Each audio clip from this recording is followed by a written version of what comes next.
Hello and welcome to our Thoughts Determine Our Lives book club. Tonight we're going to be doing the introduction. So we're going to go through the life of Elder Thaddeus. And I am just going to state right up front that the section on his life is over 60 pages. And we are not going to go through all of that tonight. So I definitely recommend reading that on your own.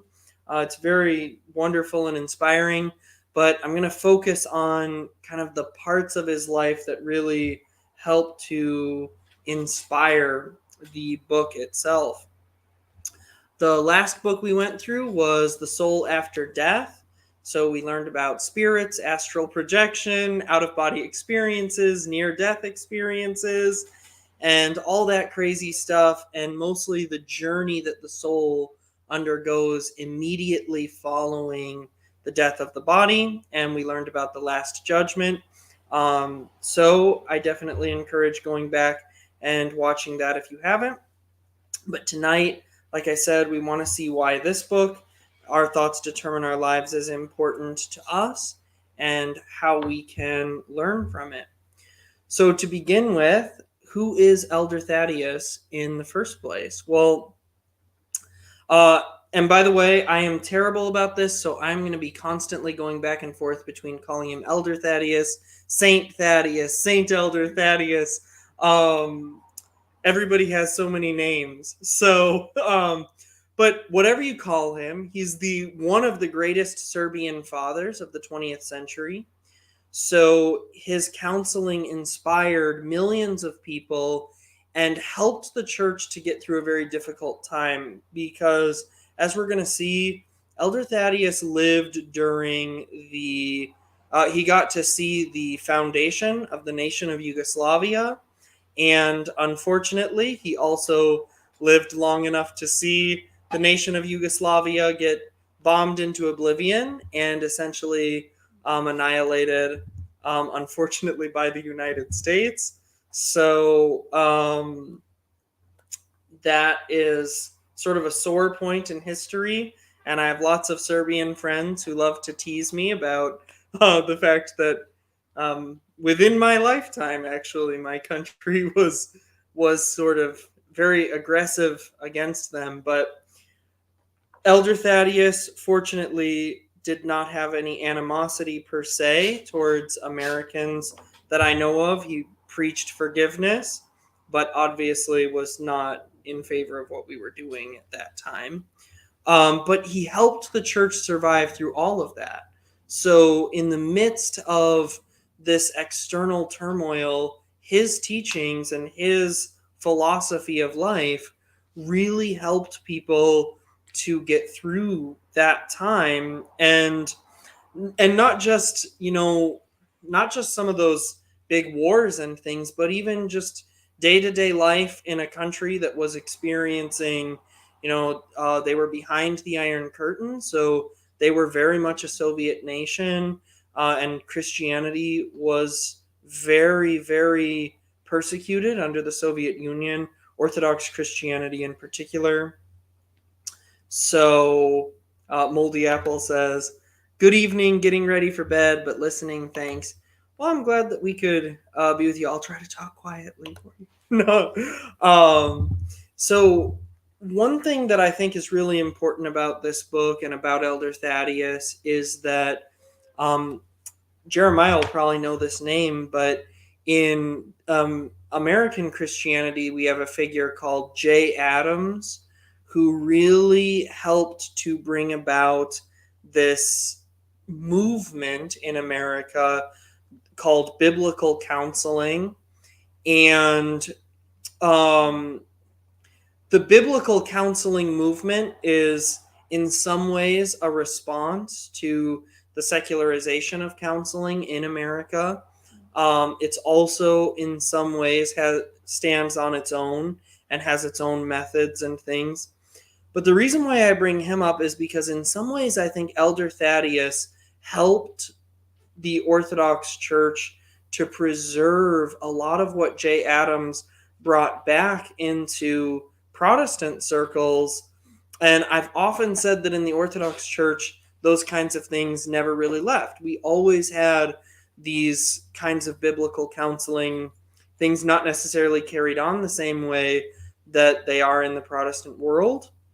But Elder Thaddeus was a big part of preserving that kind of counseling ethos within the Orthodox Church, and preserved a kind of Orthodox counseling method that we're going to be going through. And truly, I think, I've said this to so many people, but I've always think this book is so life-changing, because the principles in this book really do force you to examine your own heart and your own conscience and ask yourself deep and cutting questions about how I'm interacting with the world around me, and how my own thoughts are and judgments about the world and these things, how, as the meme says, how I am the problem.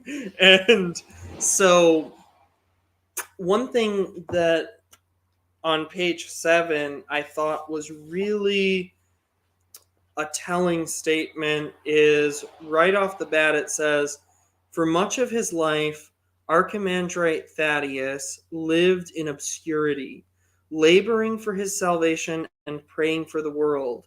It was not until the 1970s, when Father Thaddeus was already over 60 years old, that people began to flock to him, seeking his counsel, healing, and consolation."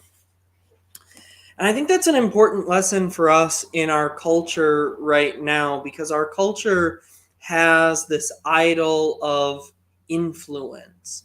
People talk about wanting to be an influencer and being on social media and being all about this kind of, getting a large following and all this.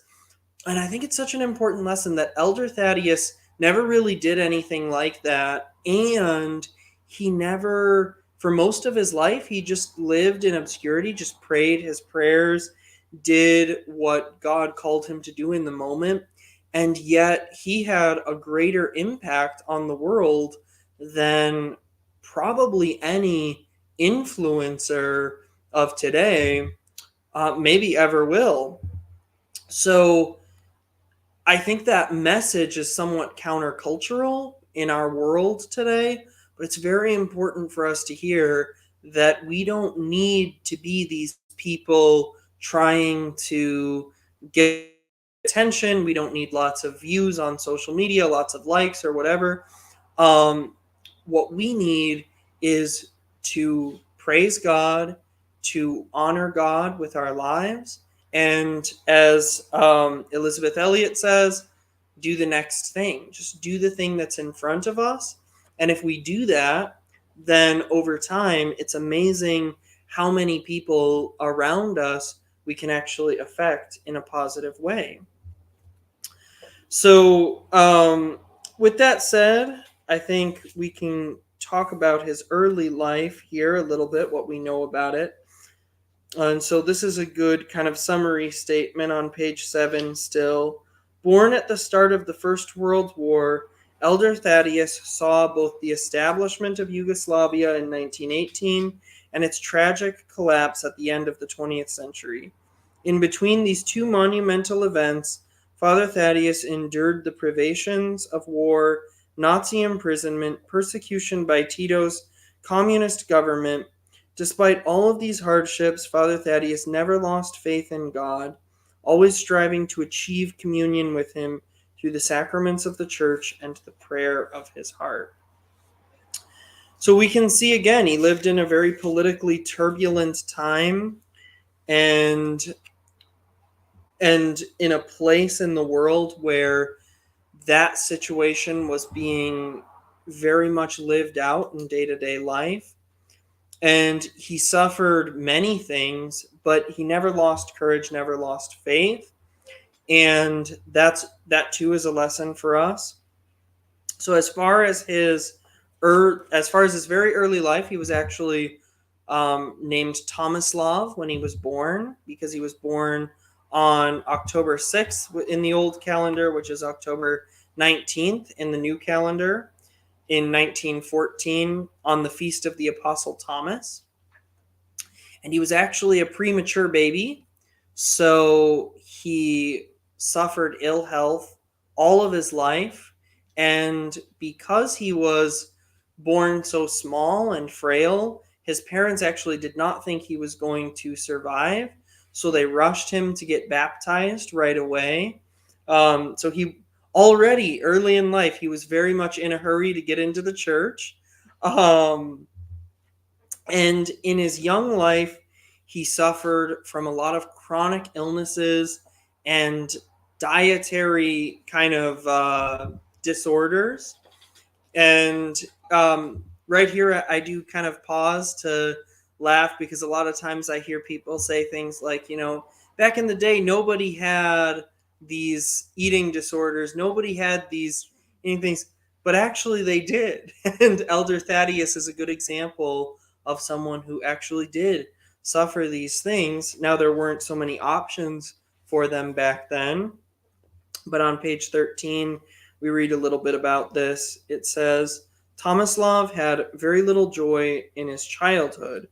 While growing up in a poor family during the First World War and post-war years, his mother died when he was still a young child. Instead of quiet and tender maternal words, the sharp voice of one and then another stepmother dominated his home. To escape the harshness of everyday life, in which the frail boy with an extremely sensitive soul saw much sorrow, Tomislav resorted to living in his own world of thoughts and reflections. As he later recounted, on more than one occasion, he fled from his home with only a crust of bread in his pocket. He bore no resemblance to the other children in either stature or constitution or character. This was his cross. He was different, even in respect to eating.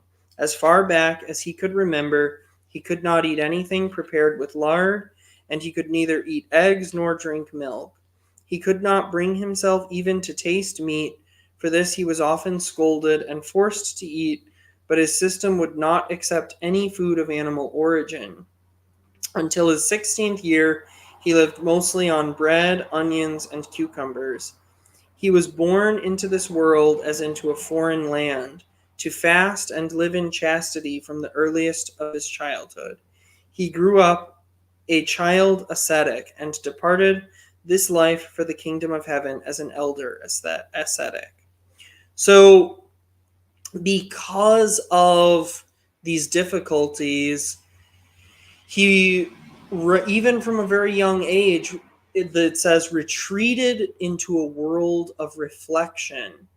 And I think that that's very interesting in how that shapes his philosophy of life.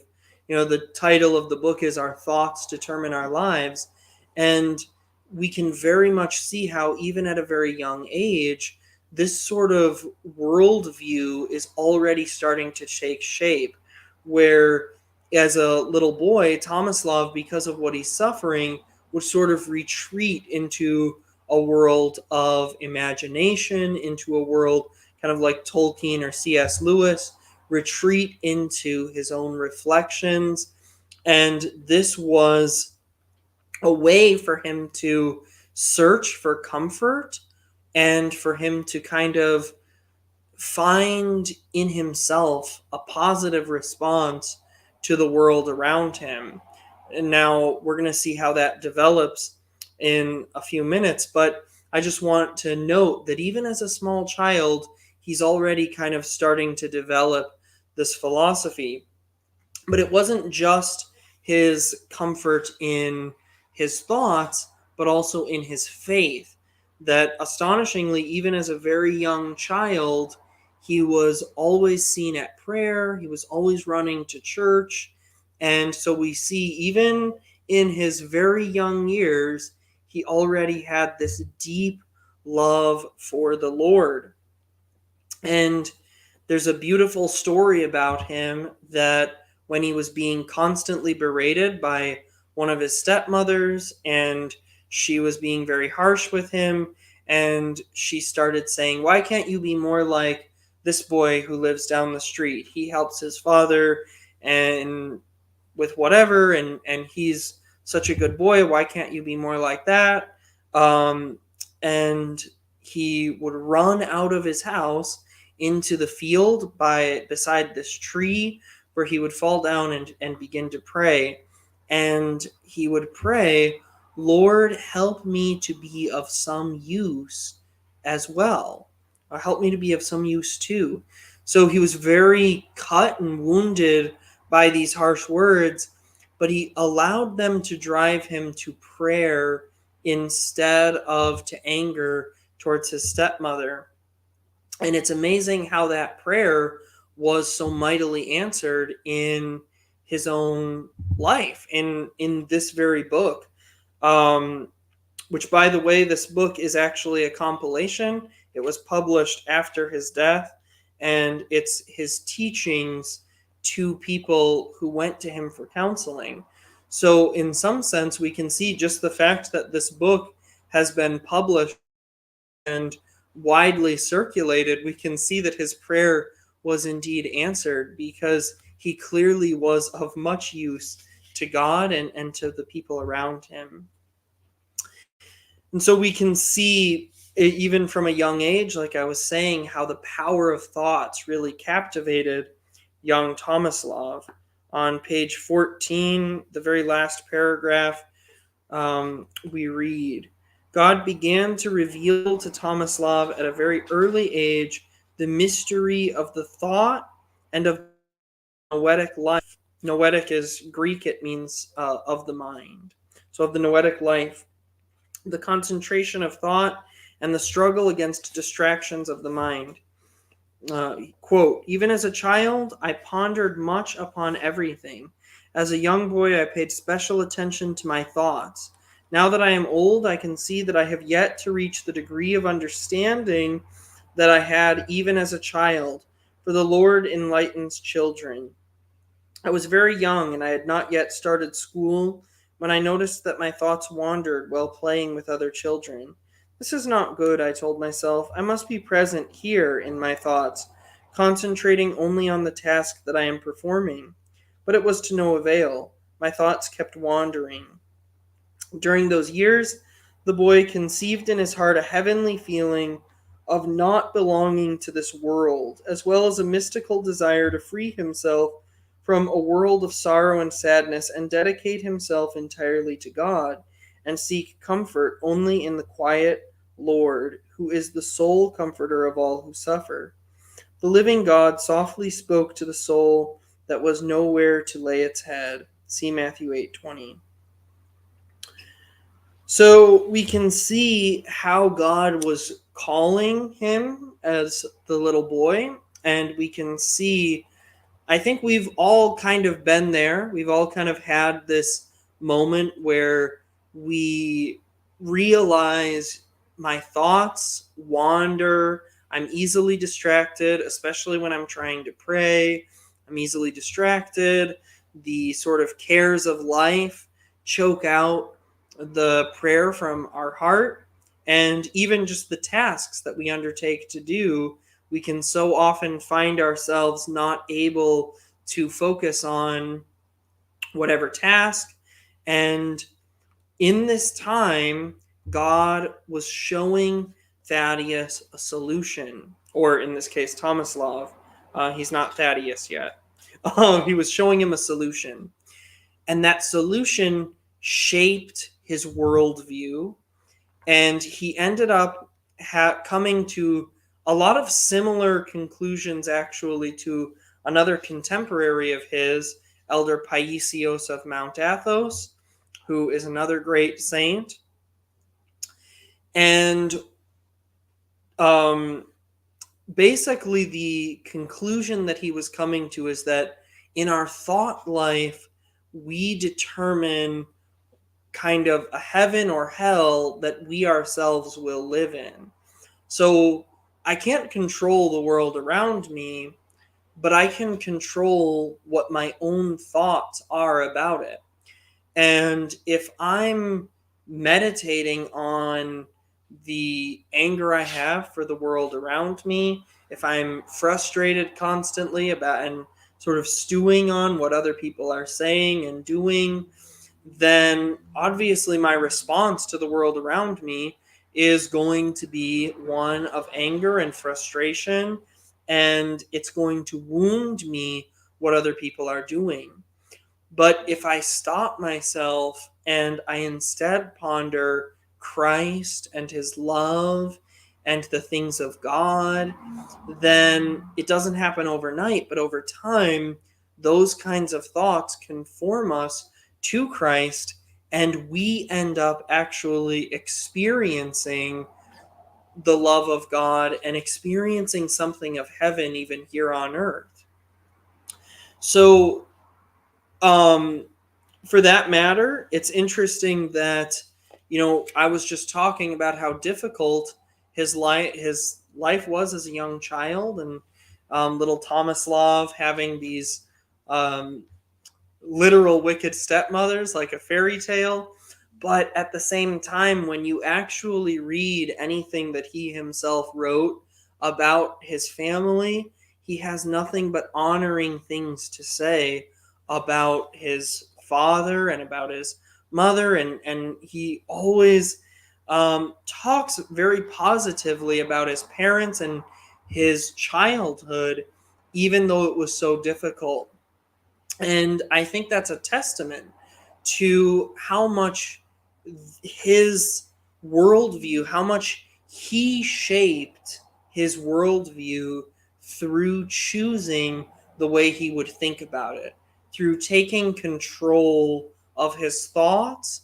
He was able to, instead of the way many of us go, where our parents maybe aren't anywhere near as bad as his parents were, and we think so ill of them because one time when I was 7, I remember my parents did something bad, and we remember that forever and ever. But he was the opposite. He chose to think highly and to respect his parents despite those difficulties. But as we move a little bit further into young Tomislav's life, we see that as he was maturing, he was highly intelligent, and despite his health struggles, had very high marks all throughout his educational career. And then when he graduated, he went on to study some kind of engineering and some other things I don't recall. But he was studying these things, and then he went on to try to work, but unfortunately his health problems made working a regular job very difficult. And back then it wasn't like you could get a job working from home and work online. So especially in the Soviet Union, where work was so idolized, it was very difficult for him to make a living. It was very difficult for him to really accomplish anything. And so he came to the conclusion one day that since he really loved uh, Christianity and really loved religion, he wanted to enter into the monastery. He wanted to enter into the monastic life. And this ended up being fraught with even more difficulties. So in 1932, he sent in an application to and I am so sorry to all my Serbian friends, I'm totally going to butcher all of these names, but the Gornjak Monastery. And it would take 6 months for them to reply to him. But during that time, he ended up falling desperately ill anyway, and he had a pulmonary disease and spent 47 days in the hospital, where he received a terminal diagnosis. He was told that without treatment, he only had 5 years to live. And when he asked them what the treatment would be, It was a very difficult treatment, and he actually knew some people who were very strong, who had had a similar treatment. The way that they would treat it was by pumping medicine into uh, your lungs. They would inject the medicine actually directly into your lungs. And apparently, many people who were physically much stronger than him had really struggled under this treatment. And because he was so weak and frail, he was actually concerned that the treatment itself would kill him. So he told his doctors, I think this story is kind of funny. He told his doctors that he did not want to undergo the treatment, and if they had something else for him, he would do it, but he wasn't going to do that. And the doctors got really angry with him, and they said, "Who are you to tell us how to heal people? You need to do what we tell you, and we're going to start this treatment tomorrow." And he said, "Okay, well, then I won't come back tomorrow." So he went home and just didn't show up for treatment. He did ask them, "Okay, how long do I have if I don't do the treatment?" And they said, "Without the treatment, you'll only live 5 years." This was when he was in his early 20s. And he said, "Okay, I'll spend the remaining 5 years of my life as a monk." So he went to his parents and told them of his decision to enter the monastery. And they strictly forbade him from entering the monastery. They did not want their son to be a monk. And so he pondered that for a while and prayed about it for a long time. And eventually he went to Gornjack and uh, told them he was going to become a monk anyway. So he went to Gornjack and he told them about his situation. And the monks at Gornjack told him that he needed to go to another monastery called Miljikovo. And this is something that I've seen many times in studying the lives of the saints, is time and again we see that God will put a calling into their life, and then it's not easy. God does not just give them what he wants them to have. God doesn't just make it work for them. They actually have a lot of difficulties and they have to stick with it. And I was listening to a priest from Australia who was talking about this phenomenon that we see time and again in the lives of the saints. And he said that there's a couple of reasons why he thinks this happens. One is because it sort of strengthens the person, because they have to go through these difficulties. It helps to strengthen them, and it also tests their resolve. Because if God puts a call on your life and then you go to do it and your parents say no and you say, "Oh, I guess that wasn't for me," well, then God says, "Okay, he wasn't ready." Or if you go and you go to the Gornjack monastery and they say you have to go to Miljikovo and you say, "I can't even pronounce Miljikovo, I'm out," then I guess, God says, "Okay, you weren't ready," and calls someone else, or waits until you are ready. But what God often does through all of these experiences and trials is he's molding and shaping the person into the saint that they're called to be. And so God never promises that our journey to sainthood will be easy, but he promises that he will be with us. And that is perhaps the greatest lesson that we can get, is that he promises to be with us through those difficulties. As St. Paul says, God will always give us a way out. Not that that way out means we don't experience the trial, but he will always give us a way out that you may endure it. So this is something that we see time and again throughout the lives of the saints, is this endurance. So to make a long story very short, when he's at the Miljikovo monastery, now Thaddeus discovers the very thing that he's been seeking, which is a way for him to channel his thoughts. So he's been pondering how his thoughts are determining his life. He's been pondering how our thoughts make us perceive the situation. And now, he's kind of he's confronted different perspectives. Is it sort of a Norman Vincent Peale thing? I just have to think positively until I get through things, and then positive stuff will happen? Or is it that new book where it's all thinking neutral, getting to neutral, or whatever it's called? Is it something like that? And what he ends up discovering is that the thing he's been seeking all along is true prayer of the heart. And through prayer, he's able to refocus and redirect his mind and take charge of his thoughts and take charge of his will. So I like to joke that we don't believe in a free will. We believe in taking our will into subjection so that it can truly be free. So what Father Thaddeus learned at Mil Jacovo and what he shared in his teachings is ultimately what became this book.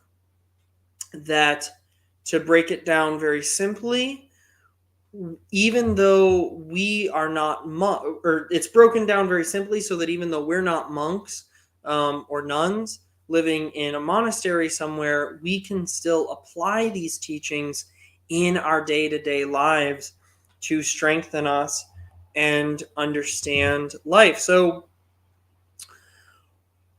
how do we apply this? Well, for starters, St. Isaac the Syrian says, "Make peace with yourself, and both heaven and earth will make peace with you." So what we need to learn about is inner peace, how to have our inner life be peaceful even when the world around us is in turmoil. And the way we do that is by changing the way we think about the world, or rather choosing what we think about, and think in a Christian way about what's going on around us. And then, as Saint Seraphim of Sarov says, once you acquire the spirit of peace within you, thousands around you will be saved. So not only will these teachings help us to change our inner life and benefit ourselves, but it also becomes then beneficial to those around us and enables us to be a channel of peace, like Francis of Assisi talks about, becoming a channel of peace to those around us. And so all of this is rooted in biblical and patristic teachings to help us change the way we think, help us resist temptation, and take control of our passions. Because ultimately our passions are always what gets in the way of any meaningful progress in the spiritual life.